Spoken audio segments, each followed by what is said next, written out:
So, in past years, we used to celebrate in person APA Heritage Month. Now we're doing everything virtually. So instead of enjoying food in person, we invited our favorite chefs all around San Francisco to celebrate with their favorite recipes and showing us their favorite Asian dishes. Because food is such an important part of our Asian culture and something that connects a lot of us.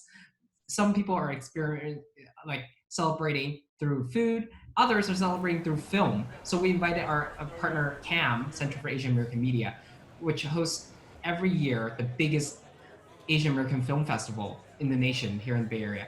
And they have brought their celebration online for free. So people could watch Asian American actors in leading roles. So they could watch Asian American documentaries and stories about Asian Americans growing up here in the United States. So I think this month in particular, we're finding new ways to celebrate online and bringing content that's free and accessible to all. We worked with the San Francisco Public Library to curate lists for teens to read with Asian American stories, for LGBT teens stories, for the book club book of the month, The Mountains Sing, and having the author come on a virtual conference call to share about the stories.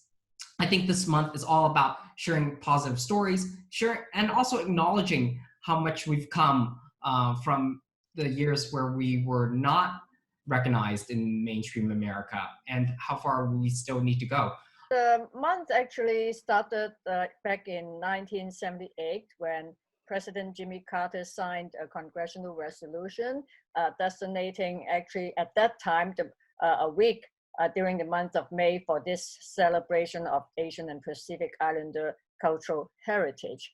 And then every year the Congress extended the celebration when communities go and ask for the extension until 1990, the 1 week has extended into 1 month, and finally in 1992, President Bush signed another joint resolution of Congress, making sure that the month is here to be celebrated in perpetuity in this country. So it has a long, windy history, just like I think that's also exactly how Black History Month and Hispanic History Month got started. They all started with a week to 10 days, and then over time, all became a 1 month celebration. So here in San Francisco, we back in 2005, when at that time Mayor Gavin Newsom was our mayor, and I did bring to his attention that with the demographics we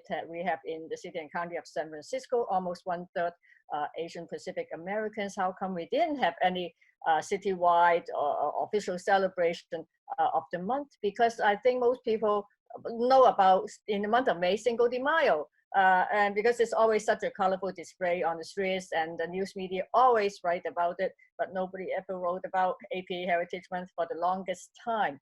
Even within our own community, I think a lot of our contemporaries, or especially the younger people, they really have no idea.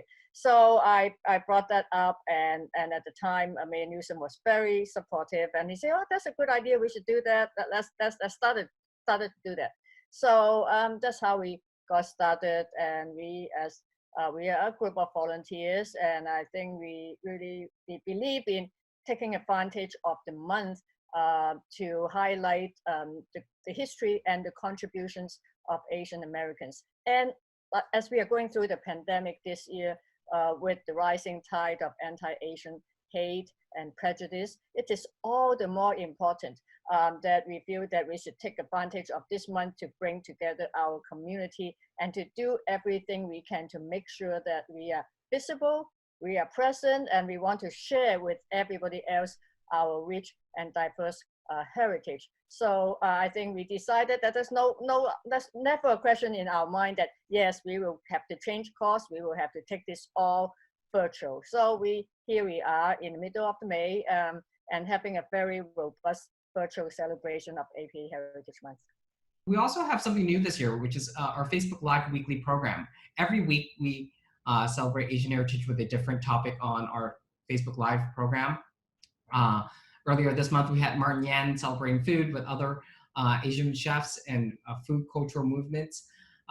Last week, we had Asian professionals on the front line, from public health officials to public safety officials, talk about what's it like to work as Asian American professional during these tough times.